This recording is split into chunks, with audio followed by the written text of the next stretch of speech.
warahmatullahi wabarakatuh. Waalaikumsalam Waalaikumsalam warahmatullahi wabarakatuh. wabarakatuh. Bismillah, alhamdulillah, wassalatu wassalamu ala rasulillah, wala hawla wala quwata illa billah. Asyhadu an la ilaha illallah, wa asyhadu anna muhammadar rasulullah. Amma ba'du. Mari kita ikhlaskan niat kita mencari ilmu, supaya semakin mudah jalan kita pulang ke rumah kita yang sesungguhnya, yaitu di surga. Kita semua ini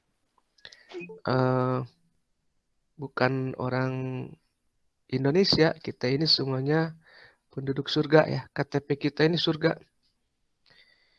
dan sedang ditunggu pulang oleh Allah Subhanahu wa taala. Mudah-mudahan selamat ya. Rasulullah bersabda, siapa yang menempuh perjalanan mencari ilmu, Allah akan mudahkan perjalanannya menuju surga. Jadi ikhlaskan niatnya semata-mata melaksanakan perintah Allah dan Rasulnya untuk mencari ilmu. Selanjutnya, segala puji milik Allah yang sudah memberikan berbagai nikmat kepada kita ya. Nikmat sehat, nikmat kuat, rezeki, dan lain sebagainya. Kalau kalian masih diberi nikmat muda ya, syukuri ya, biar bertahan lama kemudaannya. Dengan mengucapkan Alhamdulillah, summa Alhamdulillah, summa Alhamdulillah. Yang sedang kekurangan, jangan putus asa. Yang kurang itu dipandang kemudian dibaca Alhamdulillah, summa Alhamdulillah, summa Alhamdulillah.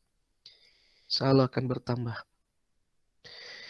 Salawat dan salam semoga tercurah kepada junjungan alam Nabi Muhammad Sallallahu Alaihi Wasallam. Dialah as-sirat al-mustaqim yang kita minta dalam sholat itu. Jalan tercepat menuju surga adalah mengikuti jejak langkah Nabi Muhammad Sallallahu Alaihi Wasallam.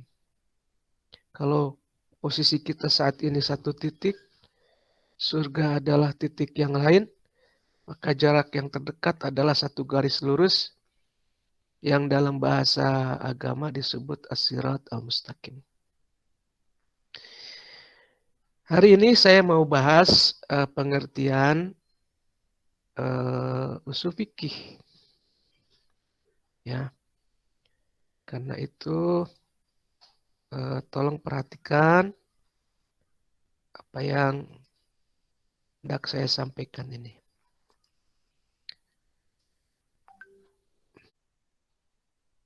Kuliah kita kali ini akan menjawab satu pertanyaan saja. Apa itu usul fikih secara bahasa dan secara istilah. Pertanyaan ini juga nanti akan muncul dalam ujian. Jadi perhatikan apa yang akan saya jelaskan, karena itu akan sangat penting bagi ujian kalian nanti. Secara bahasa, usul fikih adalah gabungan dua kata usul dan fikih. Usul artinya dasar-dasar, fikih artinya pemahaman.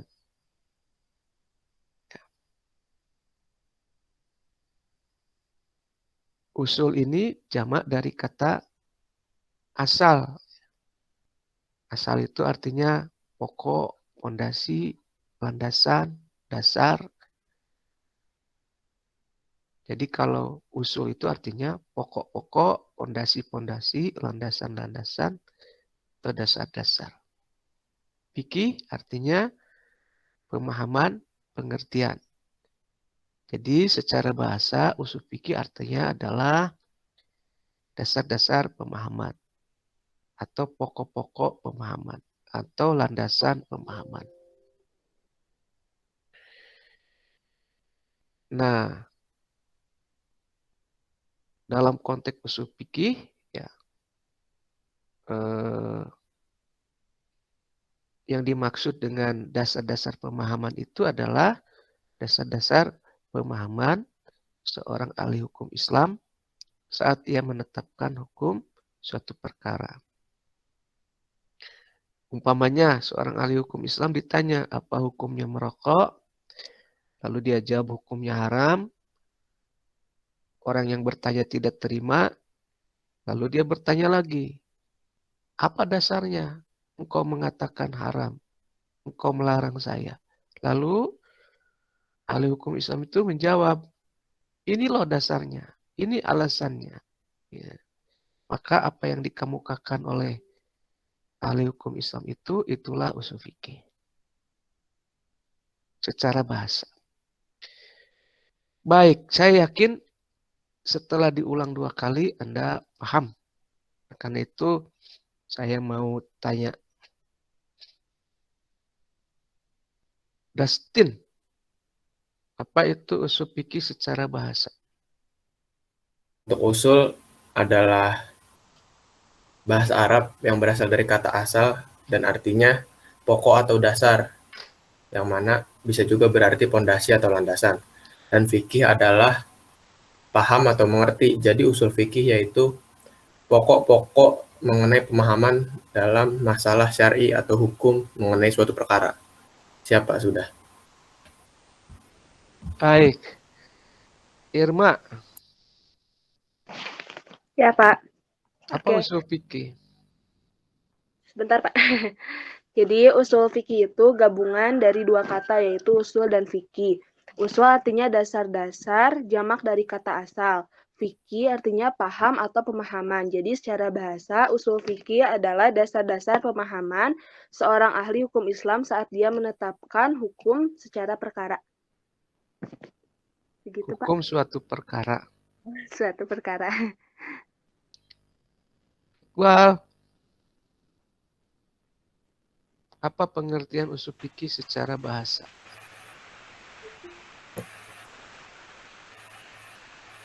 Usul fikih secara bahasa. Jangan yaitu, baca. Jangan baca. Ya, Pak.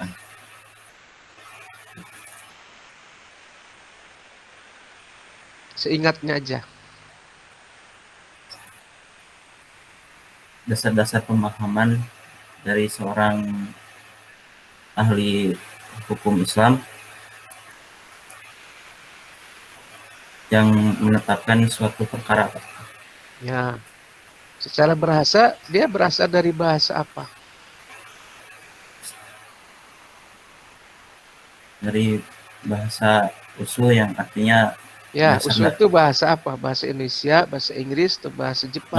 bahasa Arab, Pak. Ya, usul artinya apa? Dasar-dasar atau Fikih artinya?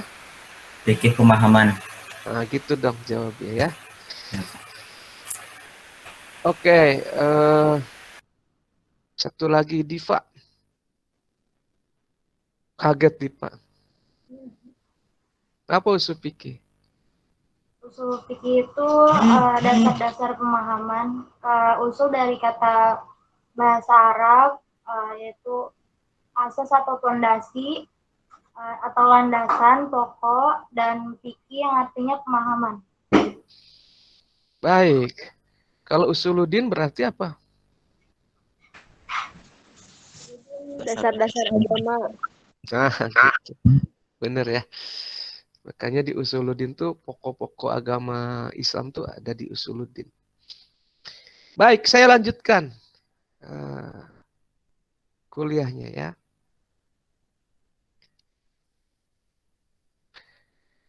Nah, sekarang saya mau bahas pengertian usul fikih secara istilah.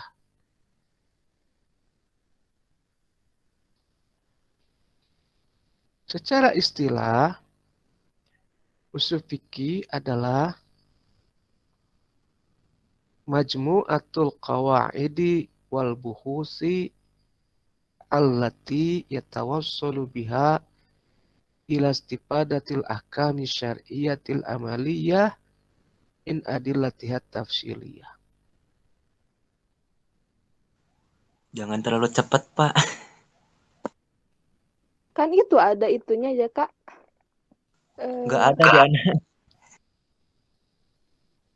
Majmu'atul qawaidi wal buhusi allati yatawassalu biha ila istifadatil ahkami syar'iyatil amaliyati min adillatiha at-tafsiliyah.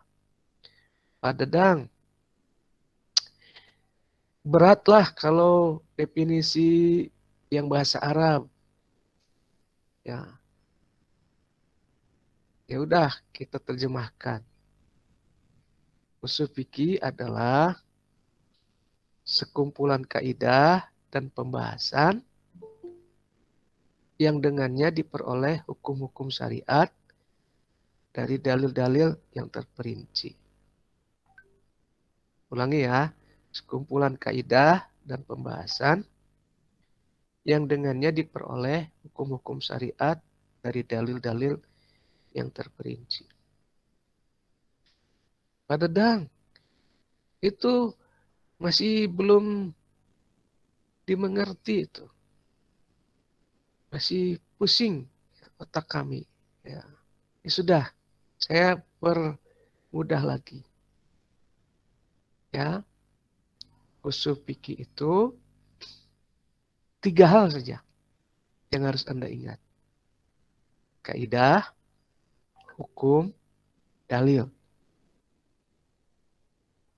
Kalau ditanya apa itu usul fikih, ingatnya 3 hal. Kaidah, hukum, dalil. Apa itu usul fikih? Kaidah, hukum, dalil. Nah, tinggal gabungkan ketiga kata itu. Ya, cara gabungkannya begini. Usul fikih adalah kaidah-kaidah, artinya kaidahnya bukan satu, banyak. Atau bisa Anda bilang sekumpulan kaidah. Nah, kumpulan kaidah ini punya fungsi, dia punya guna. Yang berfungsi atau yang berguna, gunanya apa? Untuk mencari hukum atau menggali hukum. Makanya kita sebut sekumpulan kaidah yang berfungsi untuk menggali hukum, mencari hukum, hukum Islam maksudnya. Di mana nyarinya? Di lemari atau di perpustakaan atau di mana? Bukan ya, carinya di dalil. Jadi kalau ditanya apa itu usul fikih secara istilah, ingat saja 3 kata itu. Kaidah, hukum, dalil. Lalu sambungkan. Usul fikih adalah sekumpulan kaidah yang berfungsi untuk mencari hukum dari dalil.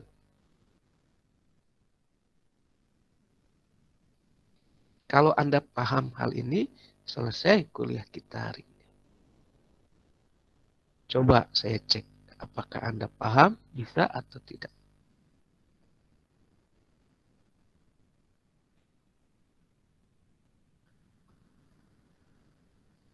Aferon, ya silakan Aferon.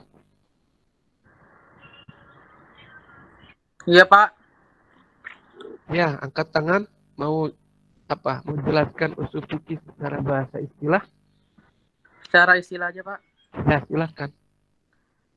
Usul fikih secara istilah adalah kaidah, hukum, dan dalil. Nah, udah bagus, tapi akan lebih bagus kalau dikasih tambahan sedikit. Ya, Pak. Usul fikih adalah Kumpulan kaidah yang berfungsi untuk mencari hukum dari dalil. Nah, itu sudah bagus. Bagus, Aferos. Sekarang yang belum ya. Siapa nih yang belum? Indah sudah belum?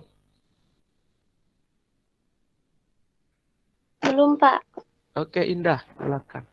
Jelaskan pengertian usul fikih secara bahasa dan istilah. Apa, Pak? Jelaskan pengertian usul fikih secara bahasa dan istilah. Usul fikih adalah gabungan dari dua kata, yaitu usul dan fikih. Usul adalah dasar-dasar majemuk dari majemuknya asal atau pokok landasan. Apa tuh majemuk asal?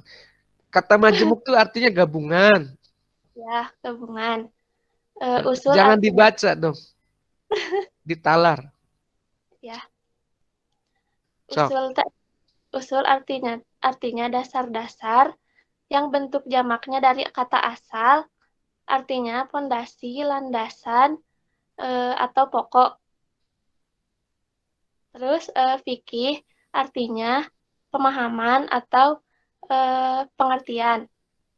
Usul fikih artinya pemahaman seorang ahli hukum Islam yang menerapkan hukum suatu perkara.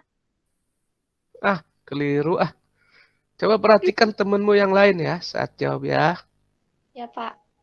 Ya. Oh, berarti kuliah saya belum berhasil nih. Lina. Udah belum Lina? Belum, Pak. Yuk silakan Lina.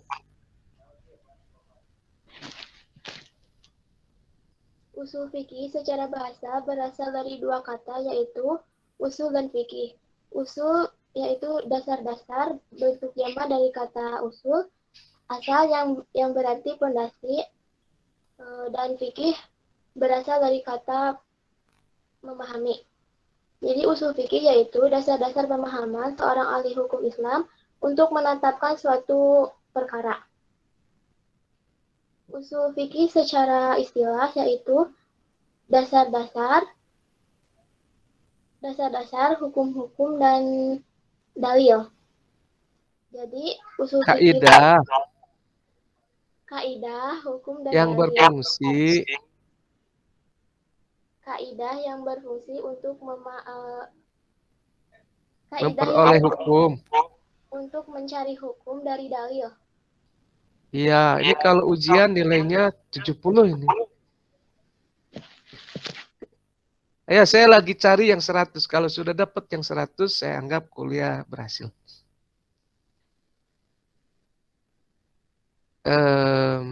Alfi. Ya, Pak. Ayo jawab. Ada suaranya, Pak? Ada. Oh, ada. Jelas. Secara bahasa sama istilah kan? Iya. Usul fikih secara bahasa adalah dua gabungan kata dari bahasa Arab yaitu usul dan fikih. Usul adalah jamak dari kata asal. Terus fikih berarti pemahaman dan pengertian. Lalu usul fikih secara bahasa adalah dasar-dasar pemahaman seorang ahli hukum Islam saat dia menetapkan hukum suatu perkara. Benar kan, Pak? Benar, 100. Terus secara istilahnya ya.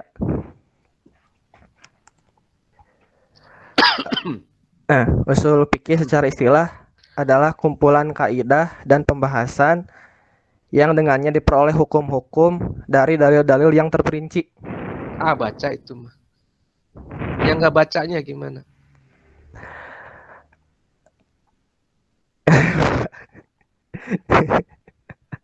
Oke. Saya ulang ya penjelasannya ya. Perhatikan ya.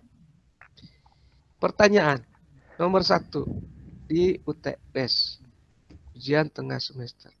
Apa pengertian usul fikih? Usul fikih gabungan dari dua buah kata. Usul dan fikih. Usul artinya dasar-dasar. Fikih artinya pemahaman. Maka secara bahasa usul fikih adalah dasar-dasar pemahaman, yaitu dasar-dasar pemahaman seorang ahli hukum, seorang ulama ketika ia menetapkan hukum suatu perkara. Apakah wajib, sunnah, haram, makruh, atau mubah. Secara istilah, usul fikih adalah sekumpulan kaidah yang berguna untuk mencari hukum dari dalil. Begitu. Anda jawab seperti itu, 100. Saya ulangi ya. Apa itu usul fikih secara bahasa dan istilah? Secara bahasa, usul fikih adalah gabungan dari dua buah kata, usul dan fikih. Usul artinya dasar-dasar, fikih artinya pemahaman. Jadi usul fikih adalah dasar-dasar pemahaman, yaitu dasar-dasar pemahaman atau landasan pemahaman atau dasar pemikiran seorang ahli hukum ketika ia menetapkan hukum suatu perkara atau hukum suatu perbuatan. Sedangkan secara istilah, usul fikih adalah sekumpulan kaidah yang berfungsi untuk menggali hukum dari dalil. Anda jawab seperti itu, 100.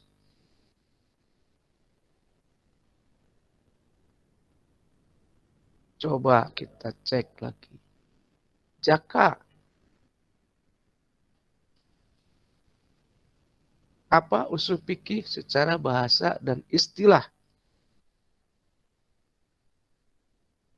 Di mana Jaka ini? Nah, ayo.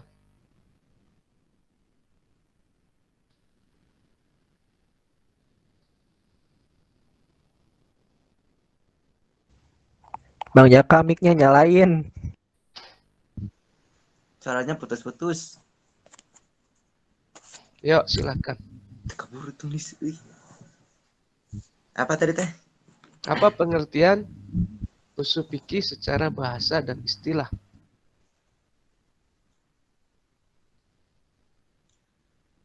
Usul fikih diambil dari dua kata, yaitu usul dan fikih.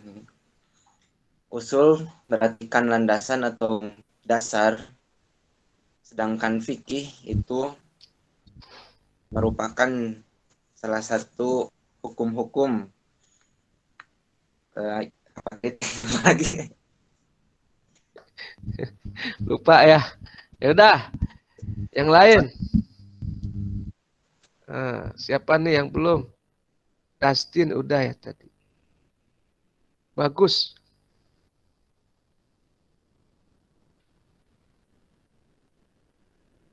Bagus. Mana bagus? Wah. Hadir Pak. Besok usul fikih secara bahasa dan istilah. Dengerin Jaka nih. Bentar Pak, tarik nafas dulu Pak, takut salah. Salah dijewer sama saya. Astagfirullah. Ya, sebelumnya Assalamualaikum warahmatullahi wabarakatuh. Jadi di sini saya akan menjelaskan tentang usul atau fikih gitu. Usul itu dibagi menjadi dua, yaitu usul dan fikih. Usul yang artinya dasar ataupun pemahaman, bukan pemahaman tuh kan Pak, lupa. Astagfirullah. Ya, usul itu yang artinya itu dasar ataupun fondasi. Sedangkan fikih itu pemahaman. Jadi yang dimaksud dengan usul fikih adalah pondasi-pondasi yang dimana kita itu harus paham dengan ahli hadis gitu. Berdasarkan ngaco kok jadi hadis. Ganti Pak, pusing Pak. Aduh. Diva, ya, dengerin makanya ketika temennya jelas itu dengerin. Diva. Diva udah ya tadi. Oh, Averos aja tuh. Siapa tuh tadi? Averos ya. Ngacung. Ibnu Pak. Ini dia Ibnu. yang ngacung dulu. Ayo Averos. Averos tadi udah ya Pak? Oh udah. Ini ngacung lagi. Ibnu Pak. Itu dia belum dimatiin ngacungnya. Oke, Ibnu. Ayo Ibnu.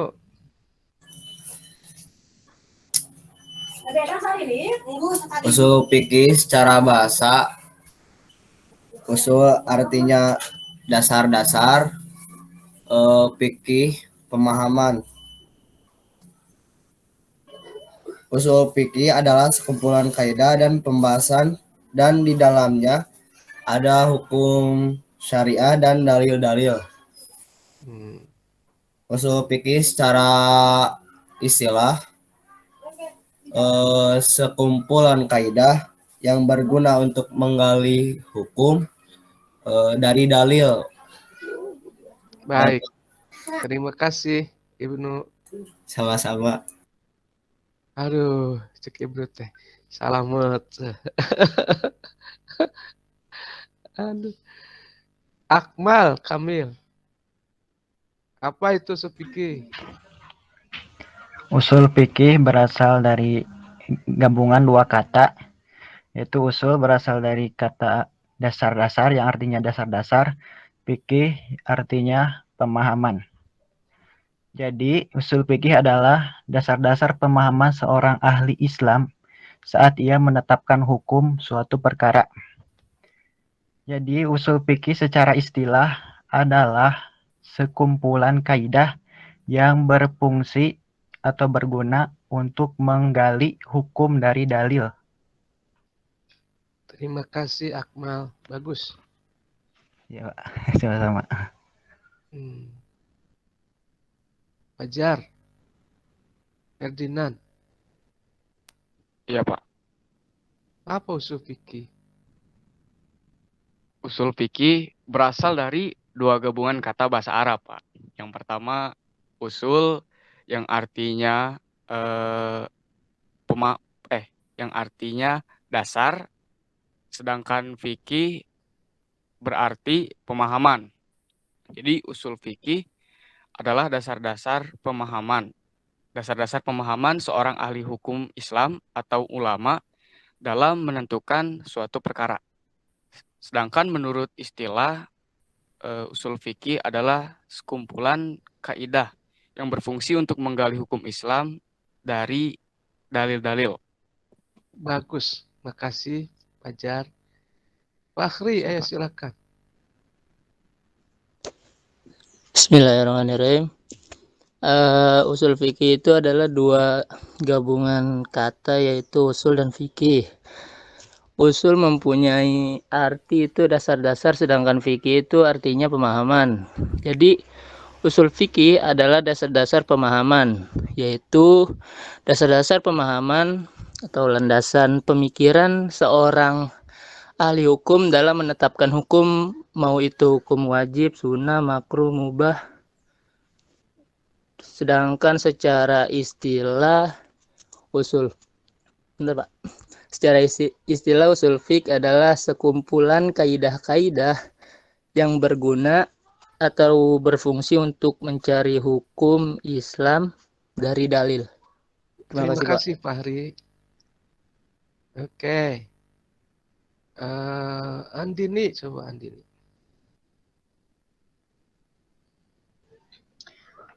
Usul fikih berasal dari dua kata gabungan bahasa Arab, yaitu gabungan dua kata. Gabungan dua kata bahasa Arab, yaitu usul dan fikih. Usul artinya dasar-dasar dan fikih artinya pemahaman. Jadi secara bahasa, usul fikih adalah dasar-dasar pemahaman, yaitu dasar-dasar pemahaman seorang ahli hukum Islam dalam menetapkan hukum suatu perkara. Sedangkan secara istilah, usul fikih adalah sekumpulan kaidah yang berfungsi untuk menggali hukum Islam dari dalil-dalil. Ya, terima kasih Andini. Gede Bapak. Tenang aja. Ya, Fitri. Bismillahirrahmanirrahim. Usul fikih berasal dari gabungan dua kata, yaitu usul dan fikih. Usul sendiri artinya dasar-dasar, fikih artinya paham atau mengerti. Sedangkan usul fikih menurut istilah yaitu kaidah, hukum, dalil. Kalau digabungin yaitu kaidah-kaidah yang berfungsi atau berguna untuk menggali menggali hukum Islam dari dalil-dalil. 100. Ya, begitu ya kira-kira cara jawabnya. Yang belum, siapa ini? Farhan. Udah tadi ya, Farhan? Farhan, ayo. Wah, lagi hiking. Mana Farhan ini? Farhan Maulana Rifai. Wah, mabal ya. Wah, mabal Farhan mah. Kana Mahatma, ayo. Apa itu supiki? Usul fikih adalah gabungan dari dua kata bahasa Arab, yaitu usul dan fikih. Usul berarti asal, sedangkan fikih artinya pemahaman. Jadi usul fikih adalah asal pemahaman. Terus secara istilah?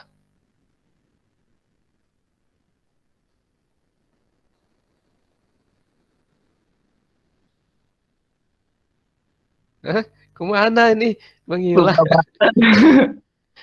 Perhatiin ya, kalau yang lain lagi mengulang itu diperhatikan. Sengaja saya tanya itu biar ingat gitu. Kalau diulang kan teorinya pasti ingat ya.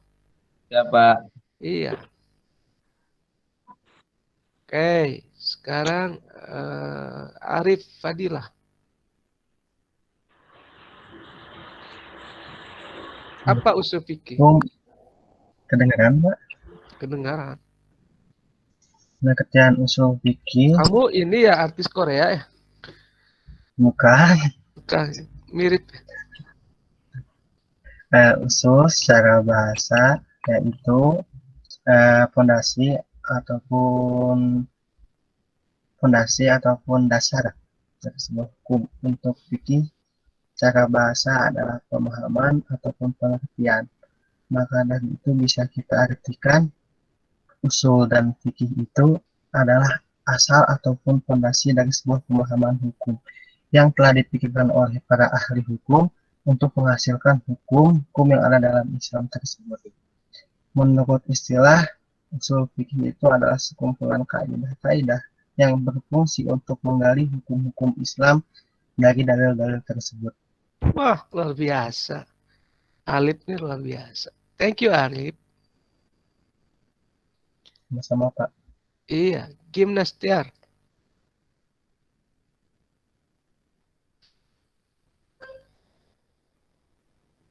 Mabal ya? Wah, ada. Ayo, apa itu usul fikih? Wah, jaringan berarti. Ade Mas. Ya Pak. Apa usul fikih? Usul fikih berasal dari dua gabungan kata bahasa Arab, yaitu usul artinya dasar-dasar dan fikih artinya pemahaman.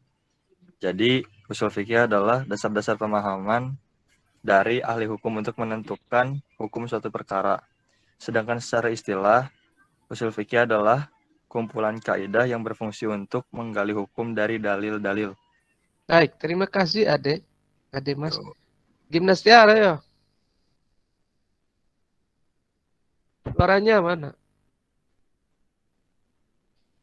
Tadi salah pencet, Pak. Ya, Mau silakan. keluar. Bismillahirrahmanirrahim. Usul fikih terbagi menjadi dua bagian, yaitu usul dan fikih. Usul yang artinya dasar-dasar, fikih artinya pemahaman. Jadi usul fikih adalah dasar-dasar pemahaman suatu ulama yang menetapkan suatu hukum. Dan objek kajian usul fikih ada 3, kaidah, hukum, dalil. Artinya jadi adalah sekumpulan kaidah yang berfungsi untuk mencari hukum Islam dari dalil-dalil. Oke, luar biasa. Nuhun. Ya. Asko. Asko. Mana Asko? Asko teh Jaka. Pak. Beda, Pak. Asko. Asko ya silakan. Bukan, Pak. Hah? Ini Asko Nata mana? Ada Pak ya, Pak? Ya, silakan. Usul fikih secara bahasa terbagi menjadi dua. Usul artinya dasar-dasar dan fikih artinya pemahaman. Jadi usul fikih ada dasar pemahaman yang dipakai oleh ahli hukum Islam saat menetapkan suatu hukum perkara. Sedangkan menurut istilah, usul fikih adalah sekumpulan kaidah yang berfungsi untuk mencari suatu hukum dari dalil. Oke, bagus sekali. Siapa nih yang belum? Henry sudah belum? Belum, Pak. Ya, Henry. Bismillahirrahmanirrahim.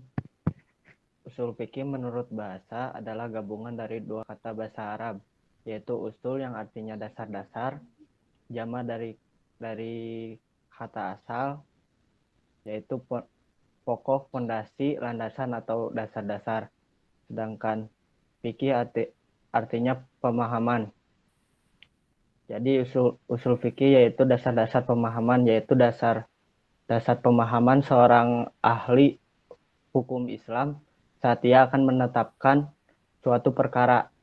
Sedangkan menurut istilah adalah sekumpulan kaidah yang berfungsi untuk menggali suatu hukum Islam dari dalil. Baik. Saya mau cek lagi ke Iqbal. Ayo Iqbal, apa itu usul fikih?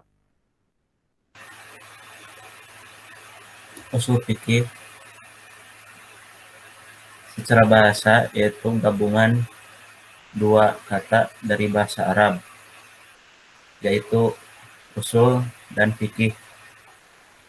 Usul yang artinya dasar-dasar dan fikih artinya pemahaman. Jadi secara bahasa dasar-dasar pemahaman seorang ahli hukum Islam untuk menetapkan suatu perkara. Dan menurut istilah sekumpulan kaidah, sekumpulan Halo? Yang berfungsi untuk sekumpulan kaidah yang berfungsi untuk menggali hukum dari dalil. Oke. Ya, saya anggap berhasil lah kuliah kita. Ada yang belum kesebut dan ingin menjelaskan, silakan. Ngacung ya. Oke, Imas, mangga.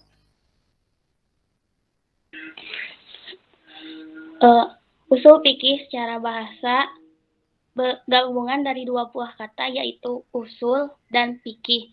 Usul artinya dasar atau pokok, fikih artinya pemahaman atau pengertian.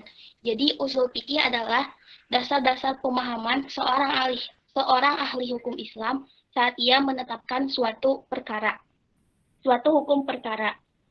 Sedangkan secara istilah, usul fikih adalah sekumpulan kaidah yang berfungsi untuk menggali hukum Islam dari dalil-dalil. Bagus sekali. Terima kasih, Mas. Ada lagi? Coba nih saya cek ya ke bawah. Farhan, Faisal. Ya, usul fikih secara bahasa merupakan gabungan dari dua kata, yaitu usul dan fikih. Usul yaitu artinya dasar-dasar, fikih artinya pemahaman. Jadi usul fikih itu adalah dasar-dasar pemahaman bagi seorang ahli hukum Islam untuk menetapkan suatu perkara. Sedangkan usul fikih menurut istilah artinya adalah kumpulan kaidah yang berfungsi untuk memperoleh atau mencari hukum-hukum dari dalil. Oh, luar biasa. Terima kasih, Faisal. Ya. Anissa Sapira sudah. Anissa Sapira belum? Sudah belum? Belum, Pak. Oke, sok Anissa. Usul fikih gabungan dari dua kata bahasa Arab, yaitu usul yang artinya dasar dan fikih artinya pemahaman. Jadi usul fikih adalah dasar-dasar pemahaman seorang ahli hukum Islam saat ia menetapkan suatu perkara. Dan usul fikih secara istilah yaitu sekumpulan kaidah yang berfungsi untuk menggali hukum Islam dari dalil-dalil. Baik, terima kasih. Ceng Badri mana? Ceng. Ilham Fauzi, Pak. Ya, sok. Pengertian usul fikih, Pak. Usul fikih yang saya tahu itu mungkin ilmu pengetahuan yang membahas tentang tata cara ibadah, Pak ya. Ah, ngaco kamu. Kemana aja? Aduh, ceng. Coba saya cek yang lain ya. Fatia.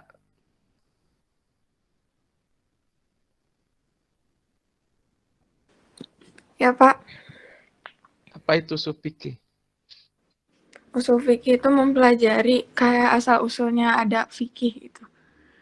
Jadi proses terbentuknya fikih sendiri, kayak hukum-hukumnya dan lain-lainnya. Ah, sama ini telat semua apa gimana ya? Aduh. Hindi, ayah Hindi. Usul fikih secara bahasa yaitu gabungan dari dua buah kata yang berasal dari bahasa Arab, yaitu usul dan fikih. Usul artinya dasar-dasar dan fikih artinya pemahaman. Jadi, usul fikih adalah dasar-dasar pemahaman.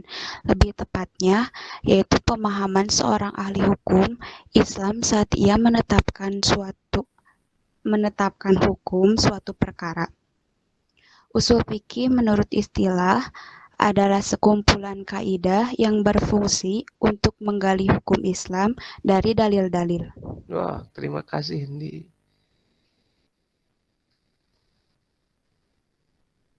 Siapa lagi itu? Udah. Coba saya cek terakhir Jaka. Kalau Jaka masih ngaco, saya ulang lagi dari awal. Ya, apa itu usul fikih? Wah, mabal lagi. Jaka, ayo mana? Nah, saya Pak. Sinyalnya kali, Pak. Jaka, ya saya tanya Jaka. Nah, Jaka. Kabur Sinyal Jaka. kali, Pak. Katanya sinyalnya jelek, Pak. Iya, sinyal. Jangan suuzon kita ya. Oke. Ceng mau ulangi, Ceng? Ada Pak, ini referensi dari buku Pak. Sok atuh, naon cenah usul fikih. Nah, siap. Usul fikih sebagai pengetahuan tentang hukum-hukum syara Islam mengenai perbuatan manusia yang diambil dari dalil-dalil hukum syara secara detail dari Al-Quran maupun Al-Hadis. Iyalah, terserah kamu aja. Oke, ada yang mau bertanya? Silakan.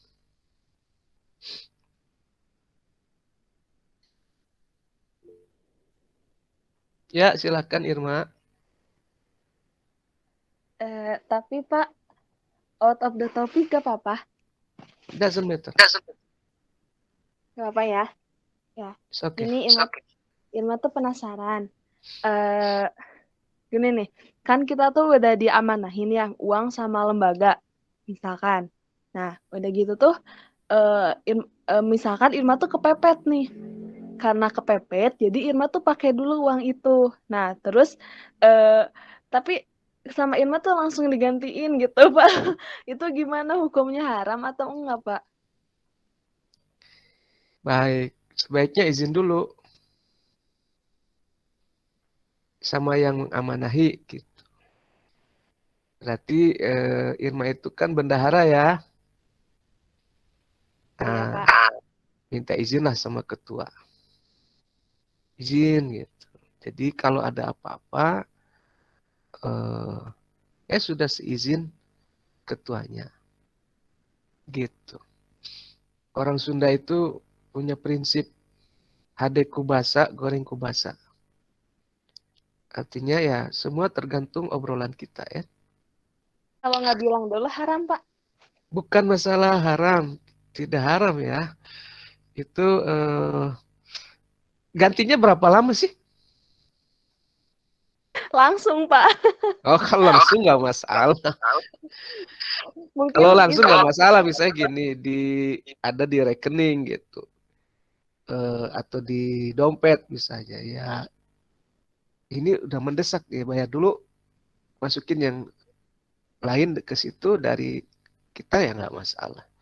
Ini kalau pakainya untuk jangka waktu lama gitu, misalnya sehari, 2 hari, 3 hari, seminggu, apalagi sampai bulanan, tahunan, nah itu yang problem ya. Kalau cuma semenit 2 menit mah nggak masalah. Menurut saya ya, gitu. Yang penting kan begini, itu uang ada gitu. Gitu. Masalah kemudian, misalnya gini ya, saya diamanahi uang di apa?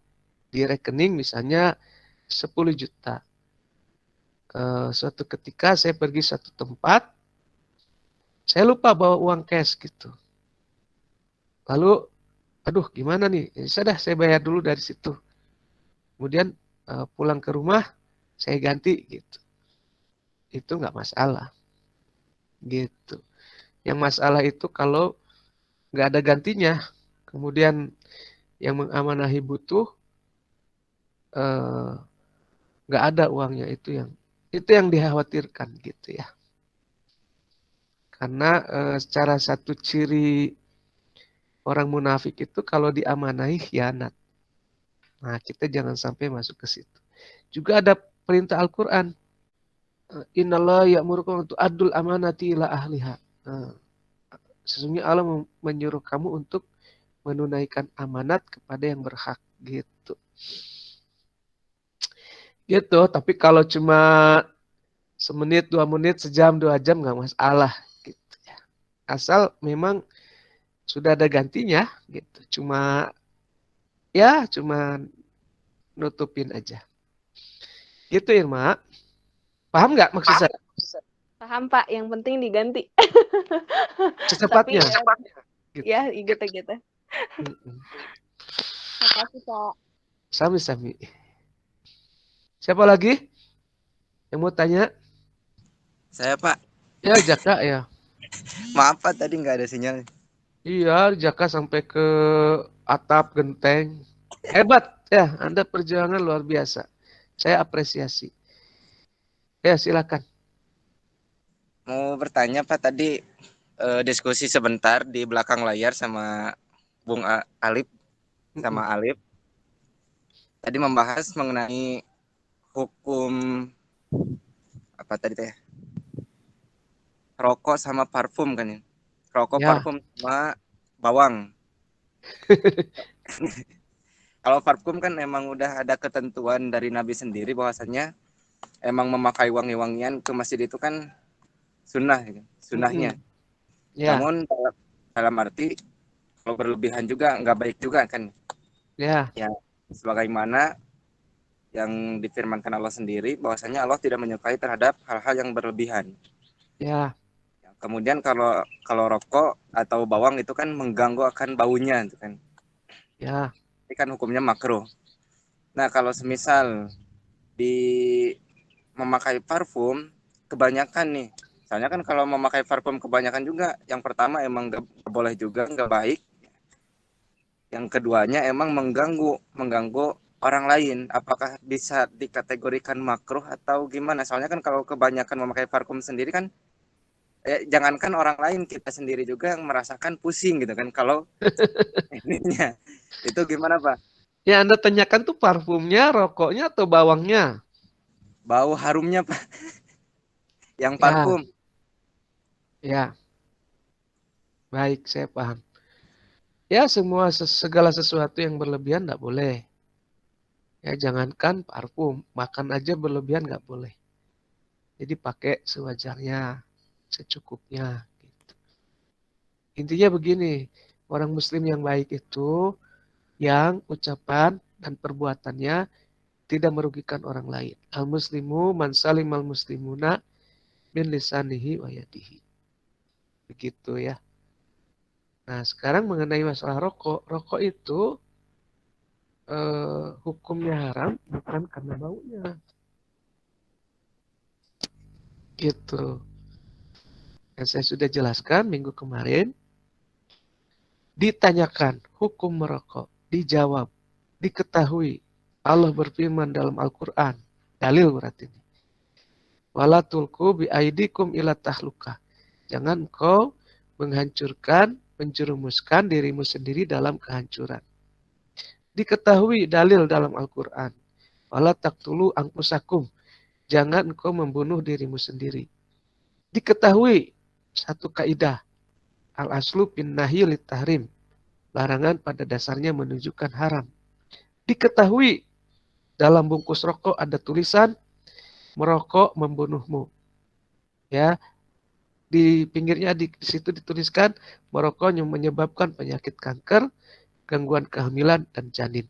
Dijawab, hukum merokok adalah haram. Kenapa? Karena merokok membunuhmu. Siapa yang merokok sedang bunuh diri.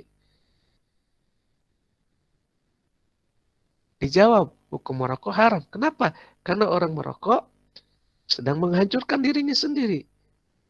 Karena rokok menyebabkan kanker, menyebabkan gangguan kesehatan, dan lain sebagainya. Lah, itu dari mana ya? Pengakuan rokoknya sendiri. Ya, saya sebelum rokoknya ngaku, kan ditulis ya di bungkus rokok. Bener nggak? Ya, saya sebelum pabrik rokoknya ngaku, saya merokok dulu. Saya sebungkus sehari itu merokok. Tapi setelah pabrik rokoknya ngaku, ya, bahwa merokok membunuhmu, apalagi ada gambarnya di situ, gambar dada dibelah, ininya bolong, ya saya harus taat dong kepada agama saya. Allah nggak mau saya menghancurkan diri saya sendiri.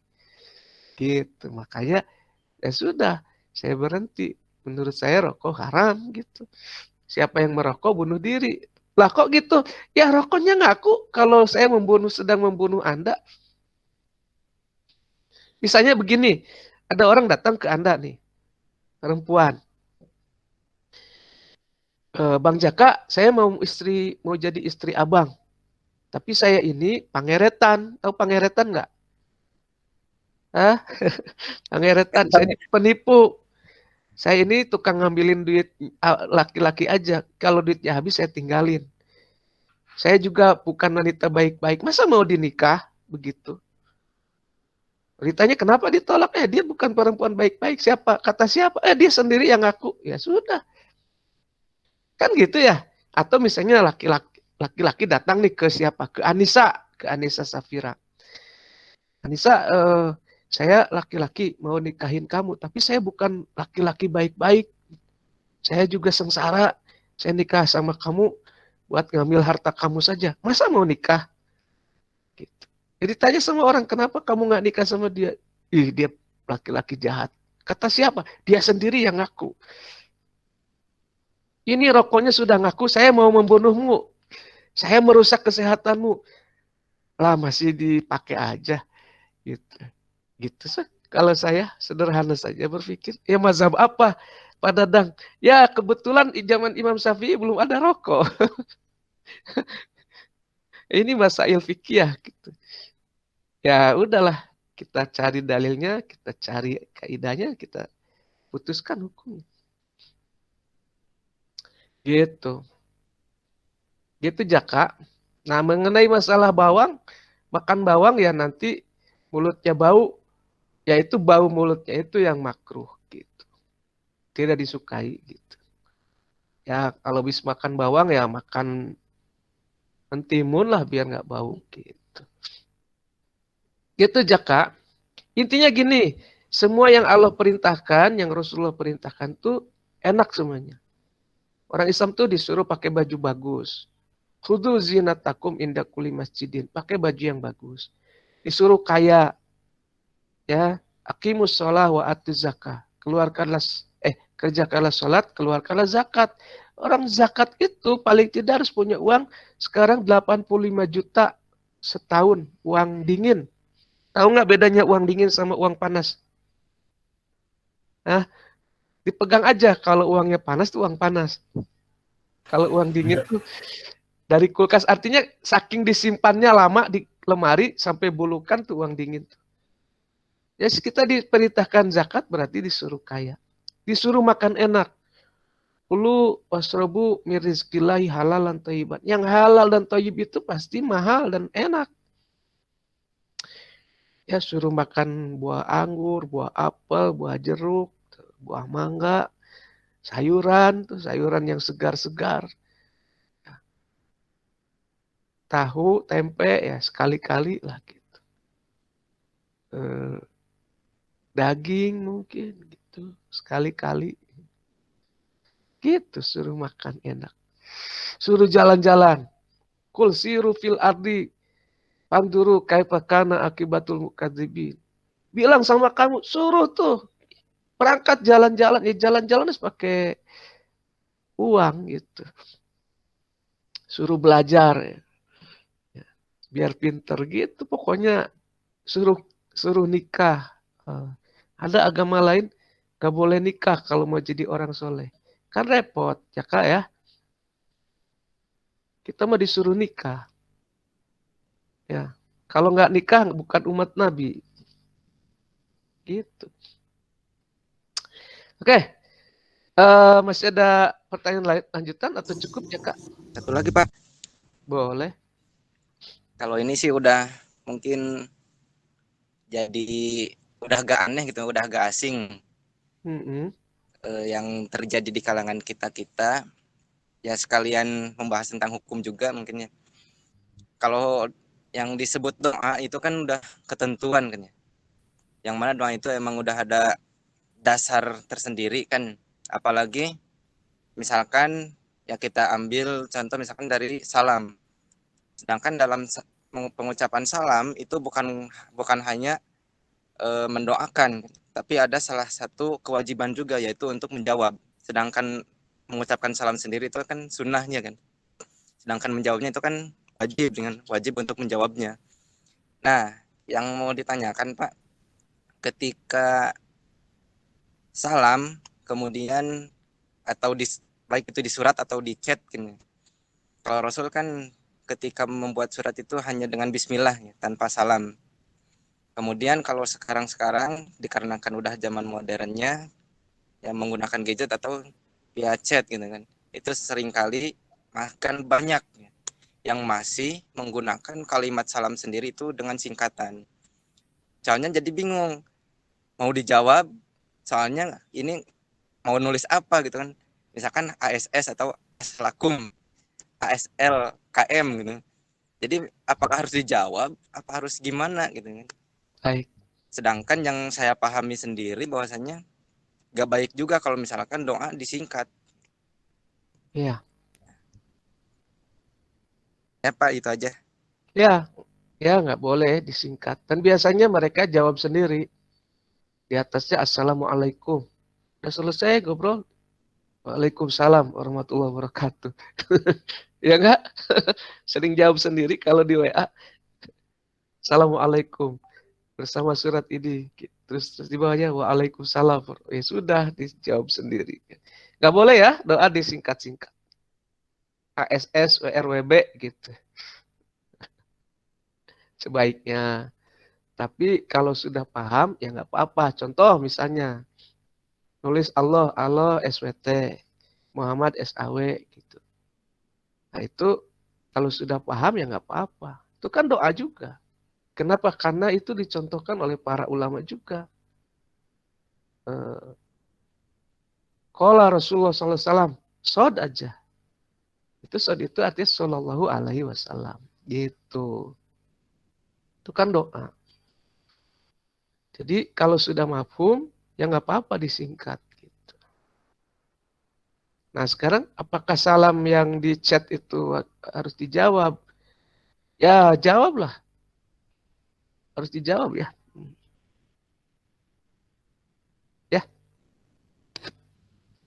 Kalau hanya dijawab nggak diketik itu gimana Pak? Ya nggak apa-apa. Dijawab lah ya. Itu etika ya dijawab. Gitu. Aduh. Gitu ya Zaka ya. Baik Pak. Ayo silakan yang lain. Iya Pak. Aduh. Iqbal ya silakan. Ini Pak, pengertian kaidah sama akidah itu apa ya Pak? Oh. Dan satu lagi Pak, tadi sama Bang Jaka kan bahas parfum. Nah kalau parfum beralkohol itu gimana ya Pak? Kalau di bawah salat udah disemprot, udah contoh Iqbal itu udah wudu, terus pakai parfum yang ada alkoholan, itu gimana ya Pak? Baik. Masalah alkohol dan parfum yang beralkohol itu bahas sama Iqbal nanti sebagai tugas mata kuliah ini ya. Oke ya, bagus banget itu. Nah sekarang mengenai masalah satu lagi tentang bedanya kaidah sama akidah. Beda tuh. Kalau kaidah itu artinya patokan. Kaidah itu artinya duduk. Qaidatun artinya yang duduk. Yang duduk tuh nggak bergerak kemana-mana. Karena itu dia menjadi patokan. Gitu. Tahu patok ya? Kalau di pasar hewan tuh binatang suka diikat ke patok. Ciri Pak. Iya. Kalau pasar hewan, pasar kambing, misalnya pasar sapi, kan hewan-hewan tuh diikat lehernya, lalu ditaliin ke patok gitu ya. Patok itulah kaidah. Jadi kaidah itu acuan, panduan. Kenapa dijadikan acuan dan panduan? Karena dia nggak berubah, relatif nggak berubah. Nah kalau kaidah artinya, kalau akidah artinya ikatan. Ikatan yang melilit leher. Tali, ya tali yang diikat. Itu. Kenapa disebut akidah Islam? Artinya dia adalah satu ikatan yang nggak boleh dilepas. Supaya kita nggak terlepas dari Islam gitu. Kalau ikatannya dilepas, ya kita lepas dari Islam. Kayak orang terjun ke laut, lalu dilempar tali, lalu dia mengikatkan dirinya kepada tali itu sekeras mungkin. Supaya nggak hanyut dan bisa naik lagi ke kapal gitu. Jadi kita berhubungan dengan Islam itu karena diikat oleh akidah itu. Nah makanya akidahnya jangan dilepas gitu. Ikatan kita dengan Islam itu ya karena akidah itu. Apa misalnya? Bahwa orang Islam percaya adanya akhirat. Ya itu akidahnya yang membuat kita terikat dengan Islam. Kalau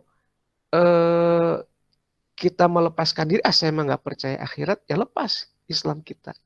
Artinya kita melepaskan diri keterikatan kita dengan Islam. Ketika kita menyatakan nggak percaya akhirat, gitu. Itu bedanya akidah sama kaidah. Ya, akidah itu dari akoda artinya mengikat. Kalau kaidah dari qada artinya duduk. Nah, jenderal, panglima perang disebut qaid, ya, karena kalau perang itu dulu jenderalnya di belakang duduk aja, gitu, duduk, gitu, liatin pasukan, oh mati, oh kalah, oh menang, gitu, itu qaid. Jadi dia duduk. Nah, tapi kalau qaidnya itu sudah terbunuh, kalah perangnya, makanya si eta mah qaid mati. Ya karena kalau si raja atau si jenderal itu yang tadi duduk di belakang pasukan itu mati, ya kalah pasukan itu. Ya, coba lihat di Battle of Empire gitu kan. Begitu Iqbal. Ada pertanyaan lain?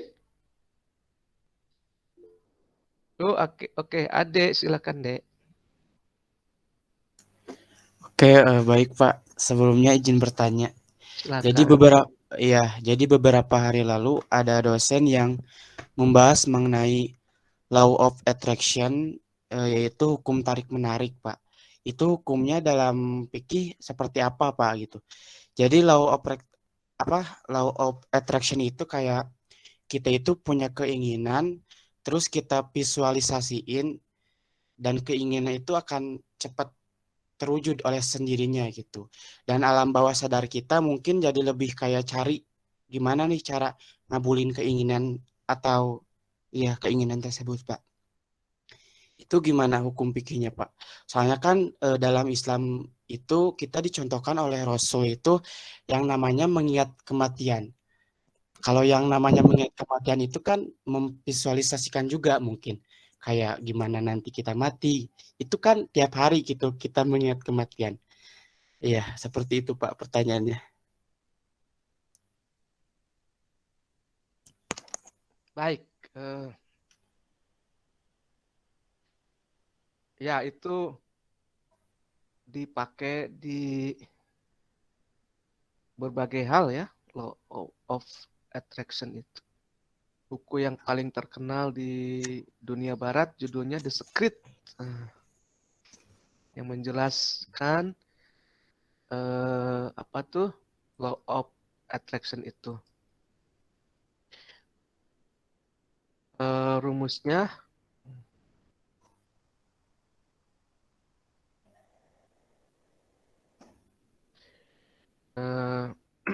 as above, so below. Gitu. Apa yang terjadi di atas, itulah yang terjadi di bawah. Nah, itu penggunaannya luas sekali. Baik dalam bidang sajadah maupun haram jadah. Ya. Ya, hukum tadi ya. As above, so below itu. Bahwa kalau kita yakin, itulah yang akan terjadi. Gitu. Ini para tukang sihir tuh pakai ini juga. Tapi juga para wali juga pakai ini juga. Gitu. Jadi misalnya, kenapa ada orang baca bismillah kemudian dia berjalan di atas air nggak tenggelam? Ya karena as above so below. Dia yakin dia mengambang, ya mengambang gitu. Masalahnya sampai nggak keyakinan kita ke situ. Terus yakinnya itu sama siapa? Sama Allah atau sama syaitan? Gitu. Nah, terus bagaimana? Apakah boleh kita menggunakan itu? Prinsipnya dalam Al-Quran adalah ud'uni astajib lakum. Mintalah kepadaku, akan aku ijabah. Gitu. Nah, jadi Anda punya keinginan apa, berdoalah kepada Allah. Itu ibadah doa itu. Ya.